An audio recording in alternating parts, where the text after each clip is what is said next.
which is obviously near and dear to all our heart, because we have to live with this generation. Donna, right over here, you may know her as Dear Donna. She is Dear Donna with the publication Nurse Week, Nursing Spectrum. She answers numerous inquiries. She is a career guru. She's the author of numerous books. She'll be signing in the exhibit area her books, so please make sure and stop by. We're very, very fortunate to have her with us. She's the winner. She's a recipient of the Athena Award, which is a National Leadership Award for women. Congratulations. I did not get that. With that being said, it's very tough to follow the lunch crowd. It's a tough slide. No one is more capable of doing that than Donna Cardillo. Let's welcome.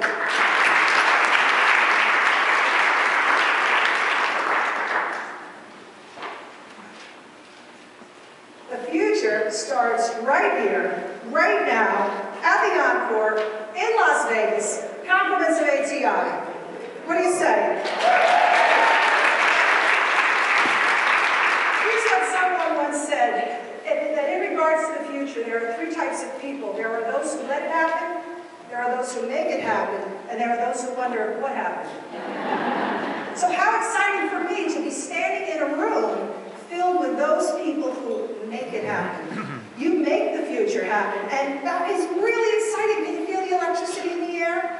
Okay, let's hear it if you haven't felt it just yet. It's definitely coming. So what I want to talk about in the next 60 minutes, I'm not going to tell you how to teach because you're experts in how to teach, but I do want to share my expertise, my experience, my research, my work with you that I've done over the last 15 years with students getting ready to transition into the real world of nursing, with new graduate nurses, and with all the rest of the nursing population that's out there, to let you know, first of all, about a lot of trends and changes that are coming down the pike in healthcare. Some of them are here already, but where we're going in the future. Certainly important to understand where healthcare is going, because that's the bigger arena that we work in.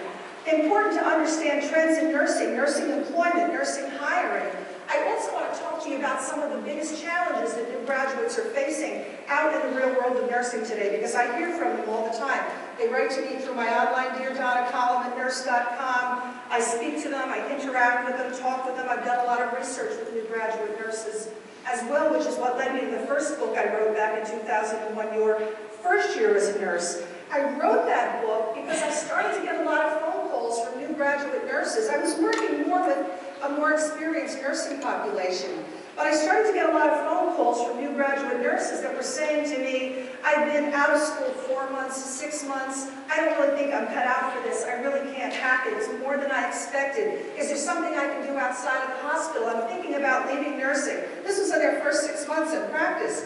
Now, I talked to them a little bit to ascertain what it was that was going on, and they'd say, oh, I don't feel cut out for this, I feel completely unprepared, the fear is paralyzing. And those are all things that any new graduate experiences out there. But for some reason, these new grads, this new crop coming up, didn't realize, they somehow didn't expect to feel that way.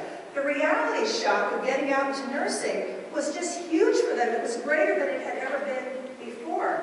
And we all experience reality shock, but the healthcare workplace is so radically different today than it was 30 or more years ago when I got out of school. Because you've got the sickest people in the hospital. They're there for incredibly short amounts of time. There's hardly time to do anything with them, and they're usually older, have multi-system problems. Not only to that, today new graduates have to cope with all the technology in nursing units in any healthcare facility, mounting paperwork, regulations, so many other things that are going on. Much more complex, acute, fast-paced, shorter amount of time to spend with patients. So we're going to talk about a lot of those things as well. So let's start by doing a quick review of what's driving healthcare right now, because it's important for us to look at that. Now, we all know about the aging population, and the thing is, even though those of us that continue to live longer, we're living more active, healthier lives. But the older we get, research shows the more healthcare services we are going to need, and we do need. And the older we get, the more we are inclined to develop age-related illnesses and disabilities. of gerontology has become absolutely huge now. As a result of the aging population, we also have all these different alternate living settings today. We have assisted living, independent living, dementia care, so many 55-plus communities cropping up. And almost all of them, most of them, if not all of them, have some sort of a healthcare component, usually run primarily by nurses. They have physicians affiliated with them, but it's nurses that are primarily running the care, taking care of things that are going on there. A lot more in-home services for people that are elderly, that are disabled today as well. Huge explosion in technology, fiber optics, computers, so many different things. And with computers, we're doing a lot of remote monitoring now in healthcare, where home care nurses don't necessarily have to go into people's homes all the time to visit the patient. They're checking in with them on computer, with a recorder, with a video recorder, so that they can converse with them, look at them, talk to them a little bit.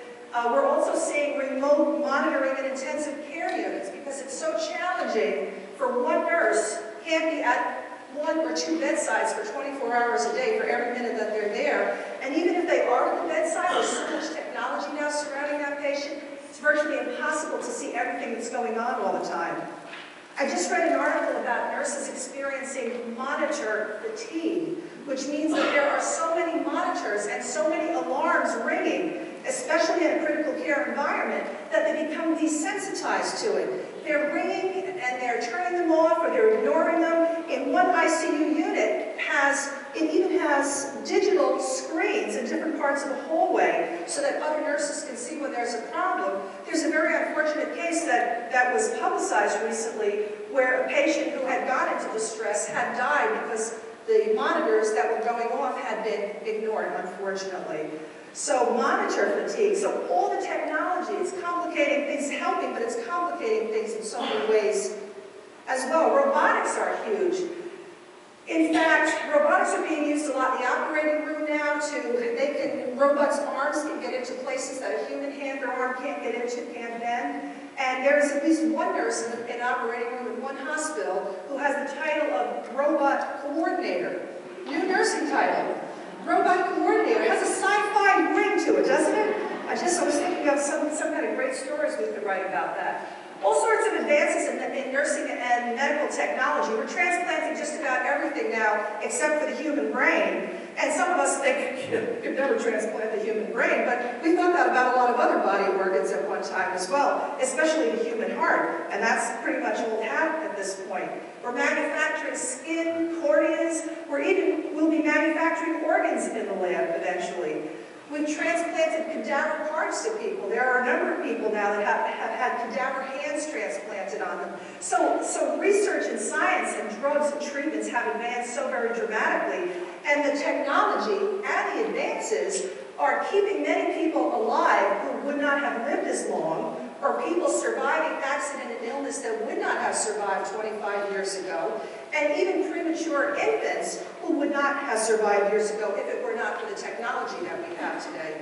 And while it's great to save life and to extend life in some cases, sometimes we have to think about at what cost, because some of the people who live longer, including many of the premature infants, and believe me, I'm not suggesting doing anything other than save their life, but many of them were able to save life at such a young gestation now, has such a host of medical problems afterwards. So that's further complicating care, further extending care. Long gone are the days when consumers would put their faith and trust in the nurses and the physicians and do what we told them to do and just take it at face value.